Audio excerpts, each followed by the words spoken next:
আসসালামু আলাইকুম বন্ধুরা, চলে এলাম আবার একটা নতুন রেসিপি নিয়ে। আজকে আমি মুগ ডাল রান্না করব। তার জন্য চুলায় একটা পাতিল বসিয়ে দিয়েছি। দিয়ে দেবো সামান্য রান্নার তেল। তেলটা গরম হয়ে গেছে। আগে থেকে ধুয়ে রাখা মুগের ডালগুলো ভেজে নেব। মুগের ডাল এভাবে ভেজে রান্না করলে নাকি এর যে কাঁচা গন্ধটা থাকে সেটা থাকে না। আপনারা কেমনভাবে রান্না করেন কমেন্টে জানাবেন। আচ্ছা, মুগের ডালে কি আম দিয়ে রান্না করা যায়? আমি তো সেটা জানি না, তো আপনারা জানলে আমাকে কমেন্ট করবেন। যা হয়ে গেছে, তো মুগের ডাল দিয়ে মাছের মাথা দিয়ে রান্না করে, কিন্তু মুগের ডাল দিয়ে আম দিয়ে রান্না করে কি আমি জানি না, আমাকে জানাবেন। ডালটা ভাজা হয়ে গেছে, একটা জায়গায় ঢেলে নেব।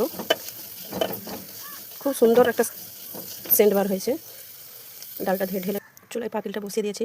দিয়ে দেবো তেল। তেল গরম হয়ে গেছে।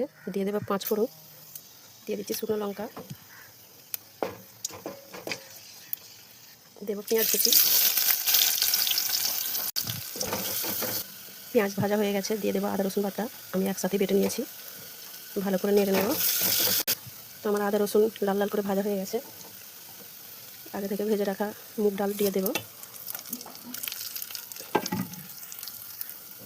আর একটু ভালো করে ভেজে নেব।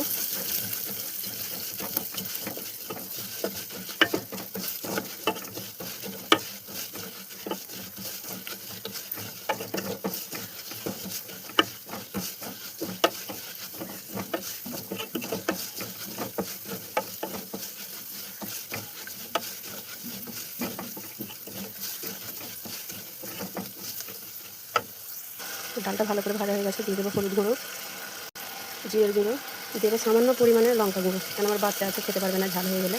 আর দেবো 3টে আস্ত কাঁচামরিচ। ভালো করে আবার কষিয়ে নেব।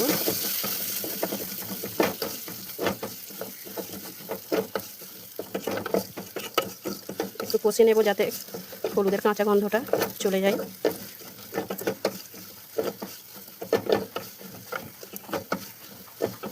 নুনটা এখন দিলাম না, নুনটা ডালটা সেদ্ধ হয়ে গেলে দেবো।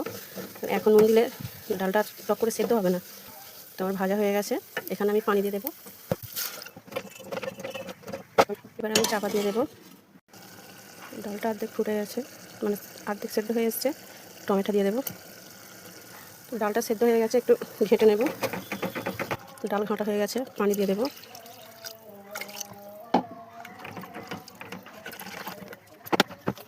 দিয়ে দেবো স্বাদ মতো নুন। আমার ডাল রান্না হয়ে গেছে। ভালো লাগলে লাইক, কমেন্ট, শেয়ার করবেন। আর কুকিং ব্লগ বেঙ্গলি পেজটাকে ফলো করবেন।